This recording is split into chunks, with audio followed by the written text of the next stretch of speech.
When I first started swimming, I thought it was just about doing better drills, doing more laps, and just grinding it out. But it's much more than that. I trained with Olympians, gold medalists, and the fastest swimmer in triathlon, and what I saw, you wouldn't believe. It was surprising, weird, shocking, and I tried them all. In this video, we're gonna talk about the 10 weirdest, craziest things that Olympians do to get faster at swimming.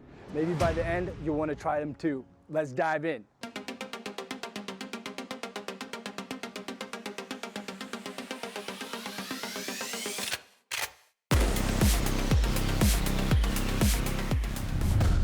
Number one of the weirdest things I saw one of my Olympic buddies do that I used to train with, and this was the fastest swimmer in triathlon. I'm not gonna name drop, but he used to grow out his fingernails so that he could pull more water when he was swimming freestyle. Now that is pretty extreme to just think about the length of your nails in order to pull more water. Well, I tried it and I think it helped. Maybe it was just mental, but maybe it's something that wasn't. Fingernails could have an impact. Number two, training fully clothed. I'm not talking about just shorts and a t-shirt, but a hoodie and jeans. Why? To increase resistance and just increase power in the water. Let's give it a try.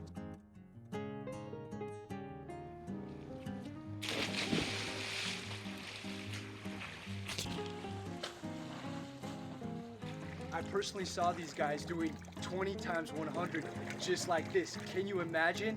Freaking hard. You better get some Vaseline on or something because this will rub you raw.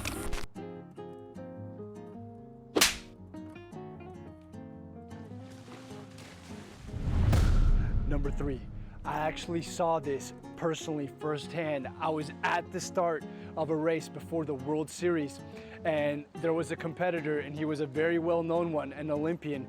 He was really nervous. He had a lot of pressure on his back, and I don't blame him. But it was incredible what he did to snap himself out of it. In order to get in the zone, he had his coach or somebody come up to him and just slap his schnitzel out of him. And as soon as that slap came, you should have saw his eyes change. He went from scared to just completely focused and pumped. It can work. I've tried it, and it has a certain effect, for sure.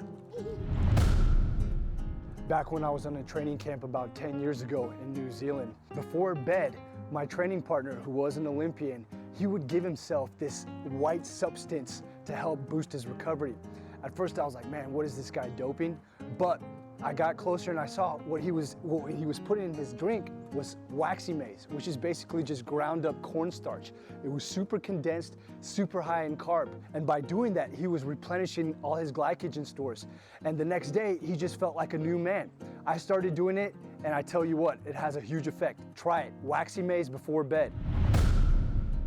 One eye-opening tactic was visualization. Now you've probably heard that before, that you need to visualize success before doing it, but it's actually different when you see how an Olympian does it. I had a buddy that for 3 weeks before his main race, every night for 1 hour, you would visualize every step of the race, everything that could happen, and then him successfully overcoming it, so that whatever mishap happened on race day, he would be ready for it because he already saw it. And I tried this as well. It really does work. It takes the pressure away, and it just makes you more focused and ready to go. Number 6, waking up at 3 a.m. to boost performance. How does this work? Well, if you're racing in a different time zone and you want your body to be switched on, you have to get that biological clock ready. I saw a world champion doing this. Even though he was not in that time zone yet, he was already doing it at home. He was preparing his body to be ready. And he did this for several weeks so that he was ready to go when he got there. Number 7, shaving full body hair to increase swim speed. Is this a myth or a fact?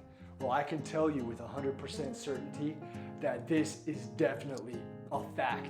There's been scientific studies done that when you shave your skin, it gets rid of dead skin cells. This gives you a freshness and a lightness that you can certainly feel in the water.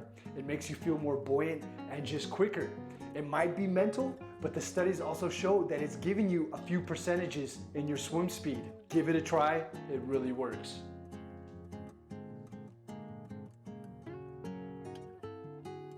My wife's not a fan. Number 8, Squeezing the body in earplugs to sleep better? Yes, that's right.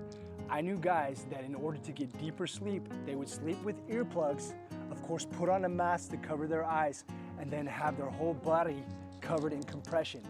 So the compression was to help boost blood flow, but the earplugs and the mask was to make things just quiet and more black. And it's actually scientifically proven that you will sleep deeper if you do this. I tried it and I actually got hooked on earplugs for a long time. And it really works. Recovery is a lot better. And guys, if you want to know your true swim potential in this moment, I want you to take my quiz and we'll give you a score to let you know. Look in the comments below, click the link and find out. Number 9, sleeping in a tent to boost recovery. Yes, it's not just any tent though. A lot of Olympians, and I tried it as well, of course I've tried all of these things, is they slept in an altitude tent. You can actually set the tent to a certain elevation. And why would you do this? You try to sleep at high altitude so that your body is forced to produce more red blood cells. If you have more red blood cells, more oxygen is getting carried to your muscles. This not only helps recovery, but it also helps you have more energy when you train. When you train and have more oxygen, you can just go longer and faster. It's the natural way to use EPO. Number 10, doing extreme things to produce big results. There was a guy in triathlon that he was trying to become a swimmer. He wasn't from a swimming background, but he actually ended up being in front swim packs, even in the Olympics. How did he do this? He spent his winters swimming 80 kilometers per week. Now, if you do something like that, it's either gonna make you or break you.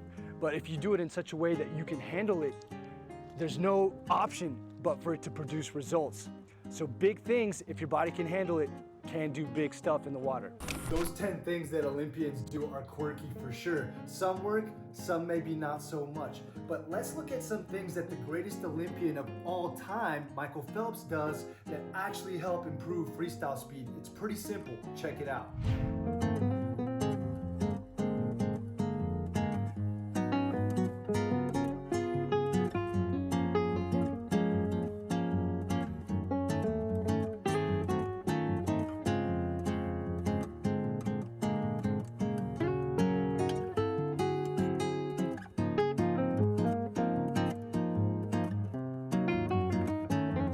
Stretch number 1, the Michael Phelps stretch. It's called the Michael Phelps stretch because you often see Phelps doing it before he dives in for one of his world record-breaking performances.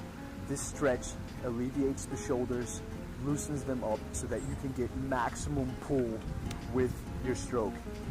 A lot of people who don't come from swimming backgrounds, they can't actually put their shoulders in the correct position to get a nice big pull. If you get greater range of motion in your shoulders, you can actually increase the amount of water that you grab.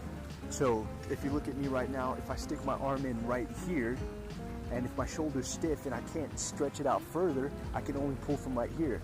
But if I can put my shoulder stretched out in close proximity to my neck, I can actually pull more water and I can engage more of my bigger muscles that are on the side, my lats, my chest, and everything else. So a great stretch to do this is the Michael Phelps stretch. Number 2, the streamline stretch. When we do this stretch, we're hitting the shoulders, trying to make them more mobile, but also stretching out our lats. Swimming, guys, puts you in awkward positions, especially when you breathe, and we'll get to that in a second. So these awkward positions require flexibility. If you're stiff and not flexible, you just can't get in those positions correctly. So increase it by doing the streamline stretch. Number 3, ankle flexibility. Now I've talked about this in my kicking video, but if you increase the range of motion in your ankles, making them more floppy, you will become a better swimmer. People who don't come from swimming backgrounds have stiff, rigid ankles. And when they kick, they actually pull themselves backwards by having a 90-degree angle at their ankle. If you keep those ankles floppy, it will allow for a fin-like motion, therefore causing greater propulsion and taking actually less energy to do because your legs are just chilling back there with their ankles flopping, giving you propulsion without even thinking about it. So here's a good ankle stretch to take care of that problem.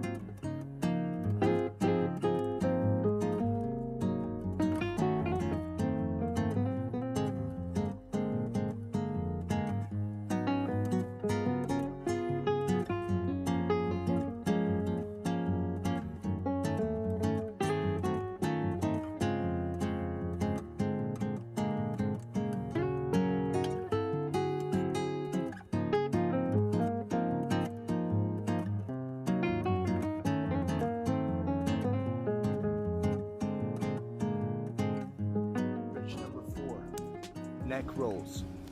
Guys, just like I mentioned in the previous steps, if you have more of a flexible neck, when you breathe, you can get your head in the correct position. If your neck is stiff and you go for a breath, you're actually causing a lot of drag because you can't turn your head there properly. You're just bam, allowing all this water to hit you right here. If your neck is flexible, you can get down more in line with your shoulder, take the correct breath with minimal lifting of the head, thus giving also your body more energy by not making it sink when you lift that head up. Having good neck flexibility is huge, so if you gently work on it all the time, you will increase that range of motion and allow you to be more flexible.